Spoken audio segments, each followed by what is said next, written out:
In the second chapter of Red Dead Redemption 2, the Van der Linde gang is finally able to depart the abandoned mining town of Coulter and the harsh, cold weather of northwestern Amberino, making their way towards a new camp location in much more favorable conditions.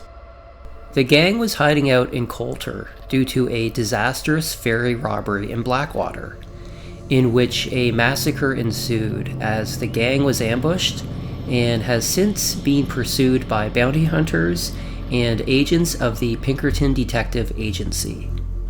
Nonetheless, the gang's arrival at their new camp at Horseshoe Overlook in the state of New Hanover is initially welcomed as a fresh start and that their fortunes might be improving. However, several members of the gang can't help but notice a precarious and unnerving situation within camp, which for a period of time quickly erodes any feelings or sentiments regarding an improved situation and therefore better fortunes for the gang. The leader of the gang, Dutch Van der Linde, eventually descends further and further into madness in the later stages of the game, specifically in Chapter 6. Some of the gang's stalwart members have been killed, the gang is falling apart, and is about to completely crumble. However, at the beginning of Chapter 2, with the gang's arrival at Horseshoe Overlook, Dutch clearly demonstrates on several occasions that he is not only unstable, paranoid, cruel, overly narcissistic, and prone to wild mood swings, but also that it's quite apparent that Dutch is very close to his absolute breaking point.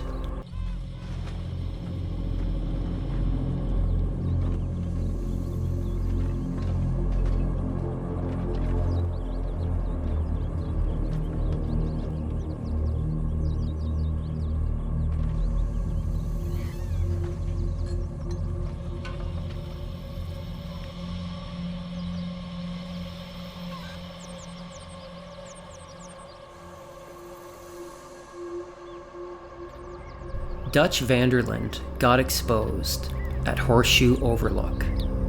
The gang left a massacre behind them in Blackwater, and Pinkerton agents and bounty hunters are on their trail. The gang has little money, food, supplies, and its ultimate goal of heading and hiding out in the western United States is simply not going to happen. Despite what the gang might believe, and especially its most prominent members, Dutch has no intentions of heading west, but instead moving further east and waging an endless war against the United States government and civilization. Two of the gang's most prominent and senior members, Hosea Matthews and Arthur Morgan, who have known and been loyal to Dutch for decades, not only question but call out Dutch on several occasions and are well aware of his heinous actions during the ferry heist in Blackwater, and that the gang is moving east and not west. But also, and most importantly, his mental instability. Yet both characters lack the sense of urgency and ability to take action, to usurp Dutch's leadership, and ultimately save those they care about. So, what do you think? I think we're fine. Fine. Given the circumstances, I heard things got nasty on that ferry. you could say so. And that won't lead to more repercussions? Eventually, yeah, but like I said, we will keep moving. What do you think, Arthur? I don't know. We're here now. We make the best of it and move on. Exactly. What? We're heading east, Dutch. There's not so many places to hide this way. We will think of something. We always do. You always do. I need you strong now, my brother.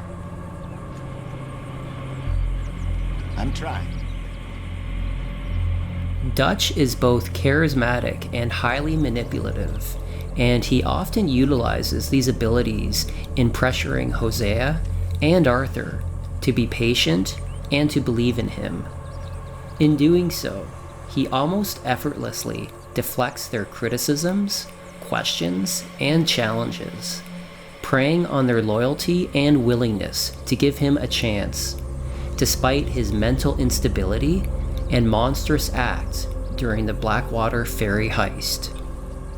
In the Chapter 1 mission, Enter, Pursued by a Memory, Arthur asks fellow gang member Javier Escuela, who participated in the Blackwater ferry heist, what happened with Dutch. So, you were there, Javier. What really happened on that boat? We had the money, it seemed fine. Then suddenly they were everywhere. Bounty hunters? No, Pinkertons. It was crazy. Raining bullets. Dutch killed a girl, I know. Bad way. But it was a bad situation. That ain't like him, though. 12 years later, in 1911, John Marston was no longer a member of the Vanderlyn gang and had established himself as a farmer for several years. It was during this time that John had an unnerving encounter with a complete stranger, better known as the Strange Man, who knew intimate details about the gang, including Dutch's heinous act during the Blackwater ferry heist. Hello, John. John Marston. Do I know you? I hope so. I seem to know you. I'm pretty good at remembering faces. Are you? Do you remember Hattie McCourt's face? Who? She was a girl Dutch Vanderlyn shot in the head on that raid on the ferry a few years back. Same one you got shot on. Pretty girl, until her eye was hanging out by a threaded tendon and her brain was plastered over a wall. So, what happened with the girl on that boat, the one in all the papers? We did what we had to do to get out of there. End of discussion. Okay. So, according to Dutch's logic, he had to brutally murder an innocent child in order to escape the ferry in Blackwater. This is a massive red flag and warning for the gang, yet both Hosea and Arthur just continue to follow Dutch despite his obvious mental instability.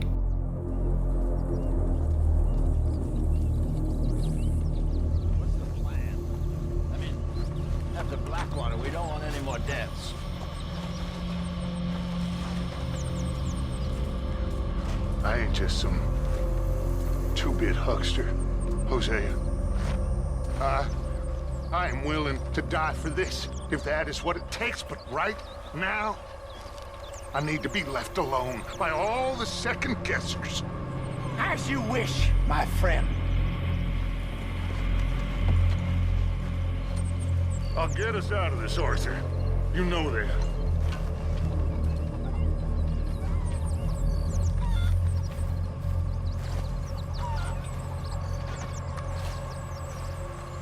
Yeah, I know, Dutch. Sometimes I wonder these days. I always got your back. Dutch indeed was wondering like a madman, and would outright accuse Arthur of eventually betraying him, which of course Arthur ultimately did, but for good reason, and not before Dutch betrayed him and the gang first, due to his intense paranoia and loose grip on reality. I expect you'll betray me.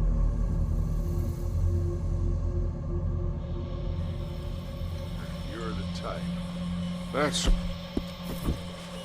You tell me. Dutch's mental instability was arguably one of the worst kept secrets in the gang, and this interaction clearly demonstrates this, as both Arthur and Dutch himself are well aware of his dilemma and volatility. This, of course, has been significantly impacted by the Blackwater disaster. Being wanted men with Pinkerton agents and bounty hunters after them, and a complete lack of food, money, and supplies. The situation in early Chapter 2 quickly becomes desperate, and Dutch's volatile behavior, mood swings, and instability clearly reflects this. You stalking me too, Arthur? You getting crazy, Dutch? Well, I've always been crazy, Arthur. You know that. You are starting to unnerve me, friend. I don't think you want me any more unnerved than I already am.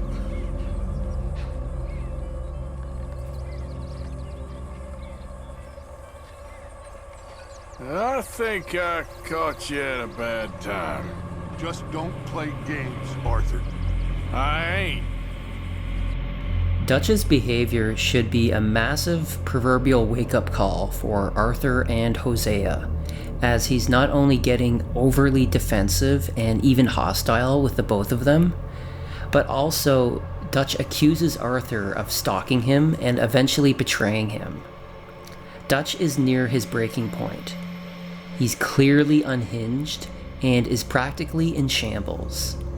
Yet his wild behavior and mood swings only intensify. Isn't it good to be out of that goddamn snow? Why are you so chipper? We're gonna be good. We are gonna be great. Faith, my son. Faith. After just how tense and adversarial the interactions have been with Dutch, his behavior is suddenly the complete opposite.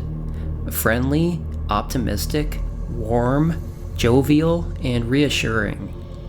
Dutch is simply all over the place, and his behavior is clearly bizarre and not healthy. Dutch then begins to contradict himself.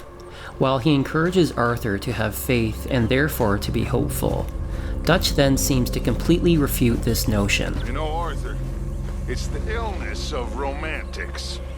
What is? Hope. Hope is.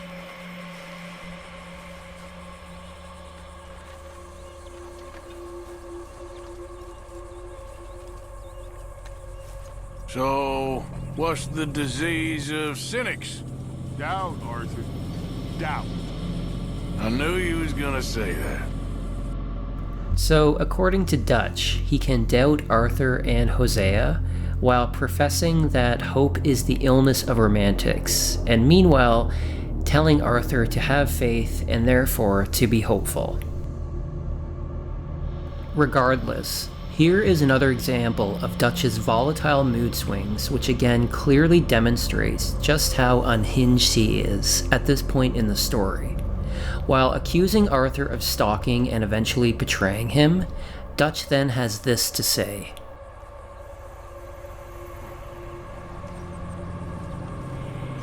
You know something, Arthur? What?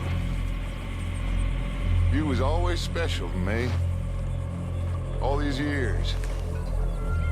All these things we done. Good things. Bad things. All these people we seen passed on. You was always special. We living or dying this time, Dutch? I guess we'll find out soon enough. It wasn't just Arthur and Hosea that Dutch was either clashing with or demonstrating unhinged behavior, but this occurred with other members of the gang as well.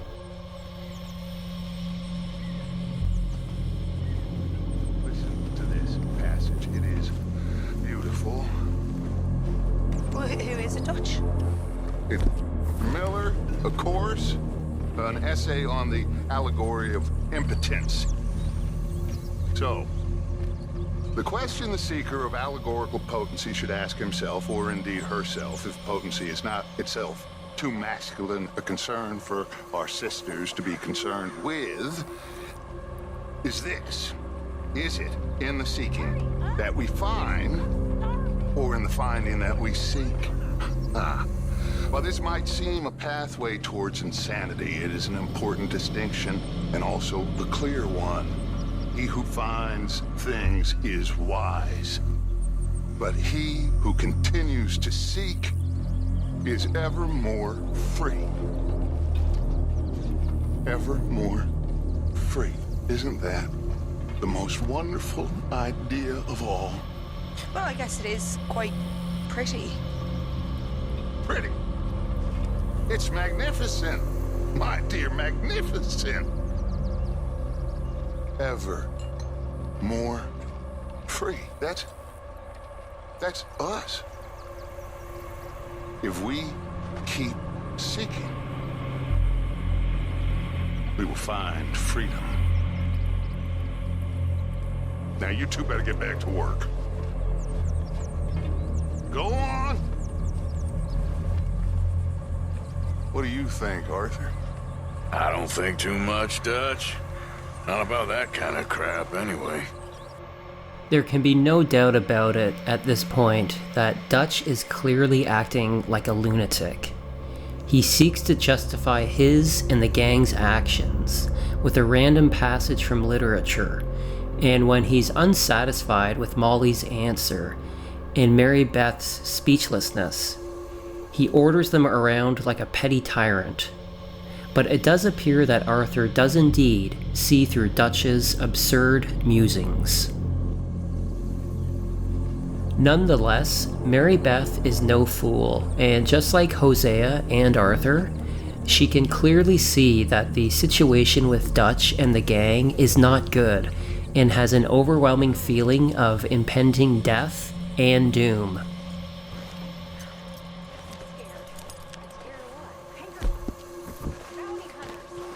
We're going to die. Don't be ridiculous. This is Dutch Vanderlyn and Hosea Matthews we're talking about. Whole world could be after him and they'd still find a way out. Morning, Mr. Morgan. Really? Tell her, Arthur. Tell her Dutch will see us right. Here's hoping. He always does. He's Dutch Vanderlyn.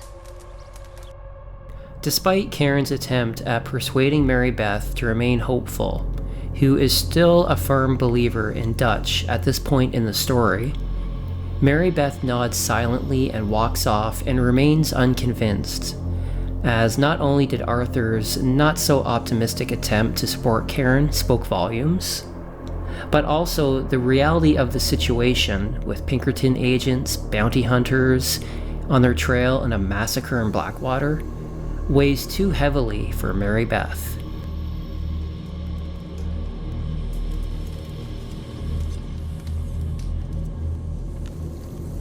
Nonetheless, Arthur is no fool and does begin to speak up at times and call out Dutch's ridiculous musings. Shall I compare thee to, what shall I compare thee to? You tell me, Dutch. Arthur. What should I compare her to? An idiot. If you believe his crap. Hey, Molly, that's what you should compare him to. Arthur Morgan. A man with less poetry in his heart has not walked the earth since Cromwell. Well, when poetry starts robbing farms and feeding men, I'll take it up. Oh, it does. In ways you cannot imagine.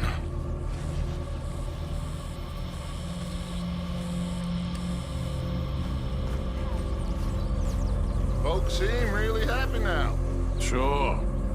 This is everything. The whole world is in a smile, Arthur. Remember that. The whole world is in a smile? It's no wonder that Arthur finally began to express his skepticism and disapproval with Dutch.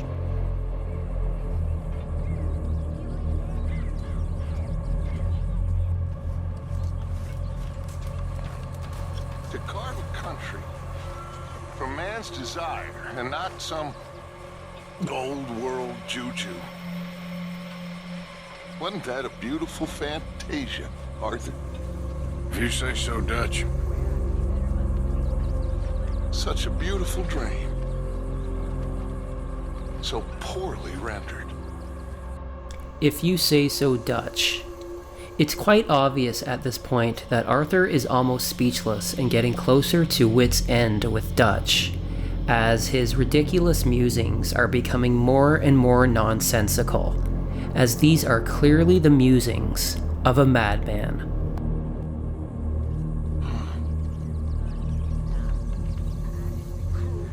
Arthur, you know, I think we're gonna be okay.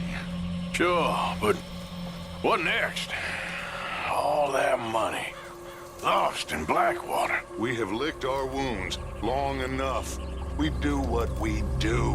We make more money, and before they even realize that we're here, we're gonna be gone again. And after that? I ain't losing to these fools. Arthur, you know me better than that. We get to work here. We make money, and then we head back out west to freedom. Oh, I ain't wavering, son. Dutch indeed is not wavering here.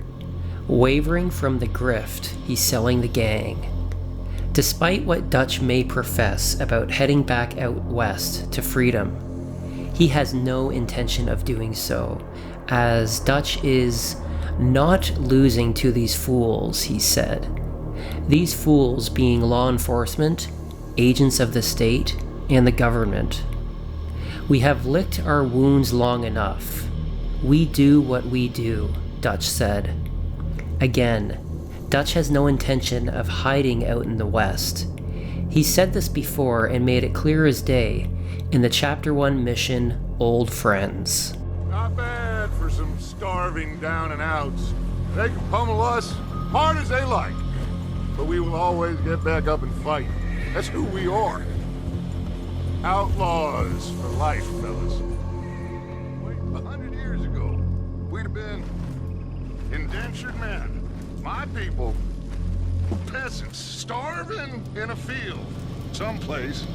My mamas were in Lincolnshire, my daddies were outside of Rotterdam. At least that's what they told me.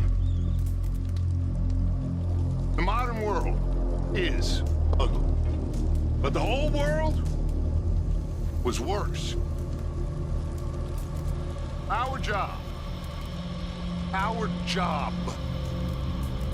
is to make a better world for ourselves. Not go backward, but go forward with hope and dreams. Seriously. And that hope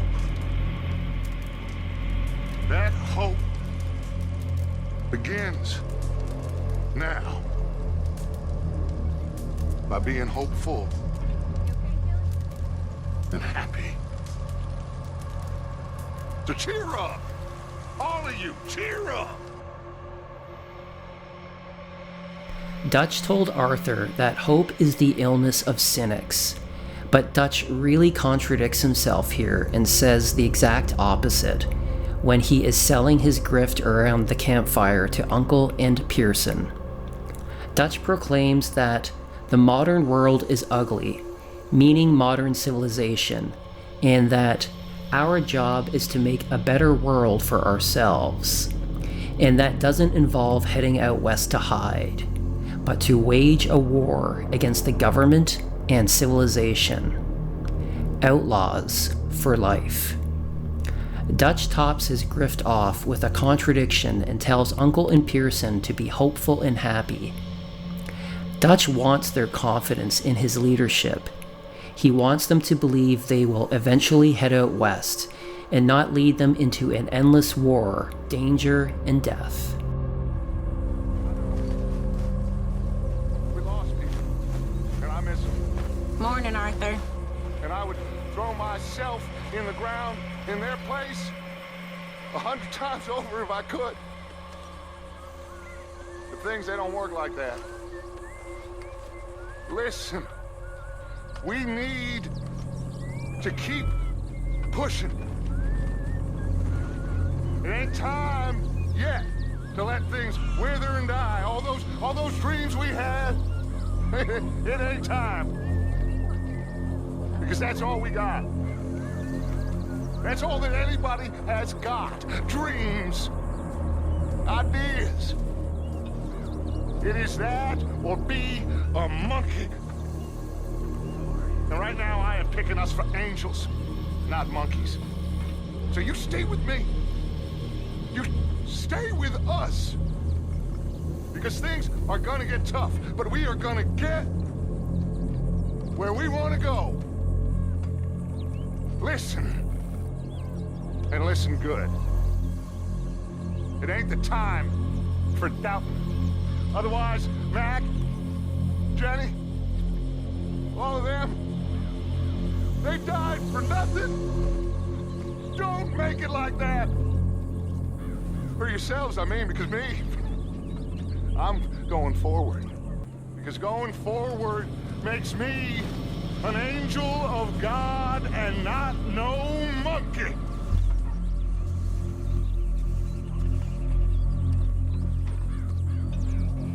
So, ask yourself, what is a man? And there's your answer. Walk like a man who knows that there is a heaven above, or scurry and hide up a tree like some God-forsaken monkey.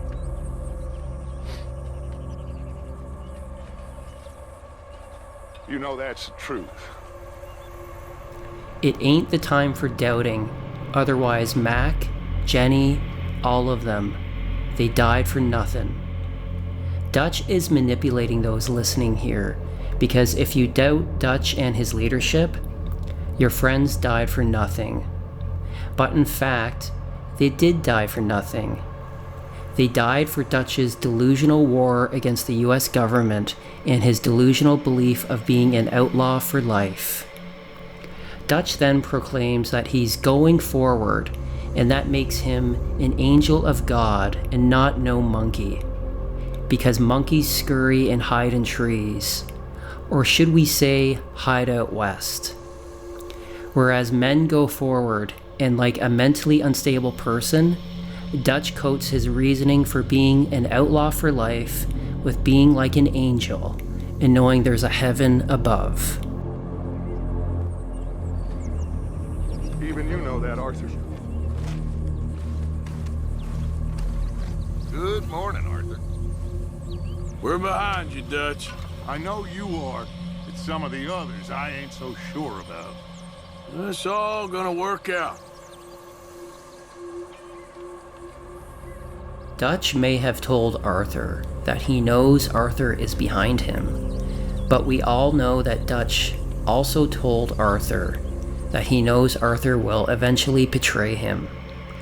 Dutch also had his suspicions about others, which may have included Hosea, John, and Charles. Nonetheless, Dutch van der Linde was exposed at Horseshoe Overlook, and those who initially recognized this would eventually take action.